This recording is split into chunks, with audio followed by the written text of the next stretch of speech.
Chairman. I want to start by saying thank you to all of you for taking time on a wonderful spring day. It is spring, I promise.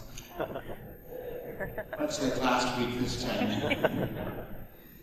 But it is great to be here with so many people who share a common and important cause, putting the public back into public education. We're incredibly fortunate to have an excellent education system in Alberta. Our students' performance and the international interest in how we do teaching and learning are a testament to that. This world-class system is the result of hard work and talent of many people, including many of you here tonight.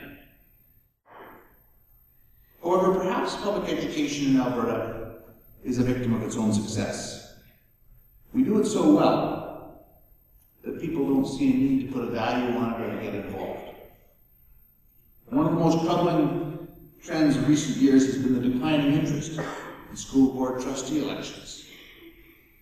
I understand that about 63% of school board trustees were elected by acclamation in the last election. That's deeply worrisome, because I believe that every Albertan has a stake in what happens in our schools today. Within most of our lifetimes, today's students will be graduating as full members of our community and living and working next to us, hopefully providing for us in our dotage. Even from a purely selfish point of view, the education of others matters. Just ask a machinist who's working next to someone who can't read the safety manual.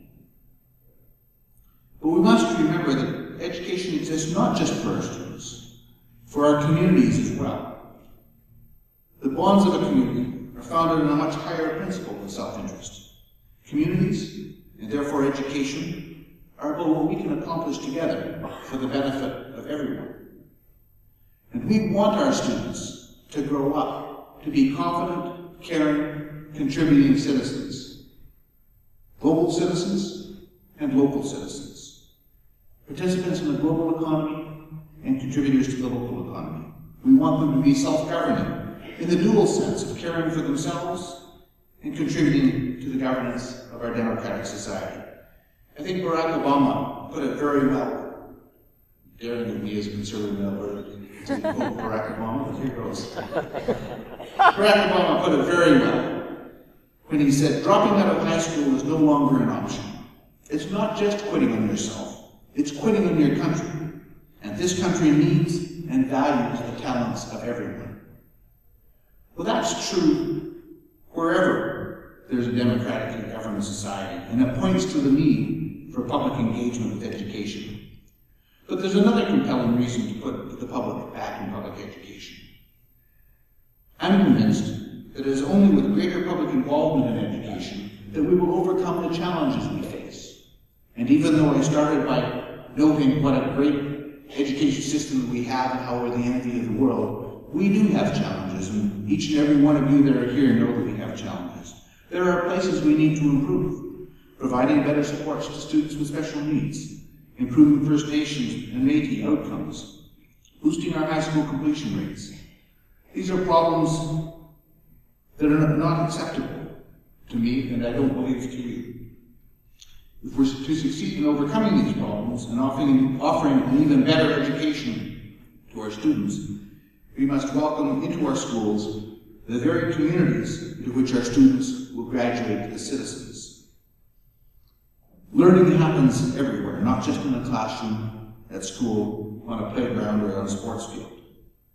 And we know that one of the best ways to improve high school completion is for each student to have at least one adult person in their life, a teacher, a mentor, who cares about them and helps them find their passion.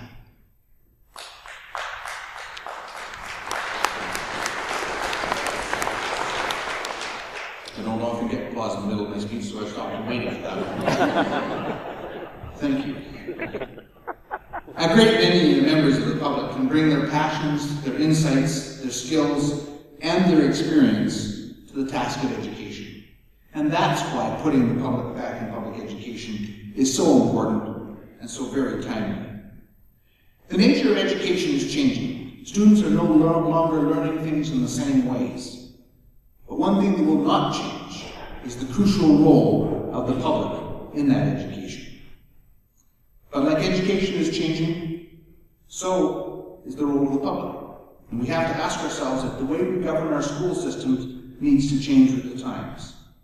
I think we all want our school boards to do more than just manage the finances and the bus routes. A school board is that essential piece of self-government, one that puts life into those higher principles that underlie our communities. And invigorating school boards will be a big part of the conversation that you'll be having here this weekend. And when I say that, I mean no disrespect to the trustees who are doing great work with their school boards now. But when I talk about invigorating school boards, I'm really talking about invigorating that connection to the community that makes the school board so vital. That connection which brings the community into the local school district. It's important that Albertans understand the challenges that education is facing. I appreciate that all of you are here to help overcome those challenges. And I know the school boards want their communities to be involved in overcoming those challenges. As you're quite aware, it's teachers and parents with children in schools who are the ones who are most engaged in the conversation about education today. We need to increase that level of engagement.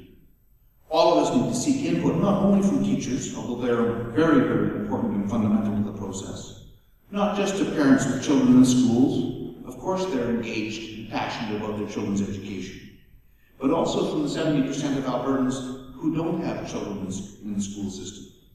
Their involvement matters not just because their tax dollars help to fund the system, because each of us, all of us, have a stake in creating the right foundation for the future. So I'm looking forward to hearing about the outcomes of your discussions today and tomorrow, the feedback and the ideas that you will generate this weekend, and the way that you help to inform the activities of both the Alberta School Boards Association and the education system. Your deliberations will feed into that major initiative that we've launched and that Heather referred to earlier this week, one that we call Inspiring Education, a dialogue with Albertans. Inspiring Education will provoke ongoing public discussion about the value of education as a foundation, as a fundamental to the future success of our province. It will help us to develop a broadly accepted and clear understanding of what it will mean to be an educated Albertan 20 years from now. We must also look beyond our immediate needs and interests to develop that policy framework which describes the overall direction, the principles, and the long-term goals for education in Alberta over the next 2 decades. So with this initiative, we're taking a very different approach from what we've done in the past. The dialogue, which is led by a steering committee co-chaired by my colleague MLA Jeff Johnson from Athabasca Redwater, and Edmonton teacher Brent McDonough, who's here with us tonight. It's a consultation, it's a dialogue with Albertans that's not a traditional consultation. It's about listening to a variety of interests and voices. It's about deepening the discussion. It's about provoking thoughtful involvement so that we can get a perspective on education and help develop a public understanding and expectation across multiple perspectives. It's about raising the value in our society for education. Our dialogue will assume that we're all learners, not knowers. That none of us has the answer, all of us are important to the discussion. And it's an important distinction if we're going to engage the broadest possible spectrum of Albertans. We want to broaden the focus from an existing stakeholder point of view to individual perspectives of community. And we want to engage all Albertans and include new and different perspectives. So inspiring education is also about putting the public back into public education. Through projects like Inspiring Education and putting the public back into public education, we will be able to make education in Alberta everything that it needs to be to provide that kind of future that we have in our hopes and our dreams and our aspirations for our children and for our grandchildren. Thank you for what you're doing now, and thank you for the contribution you're going to make to the future of education in this province. Thank you so much.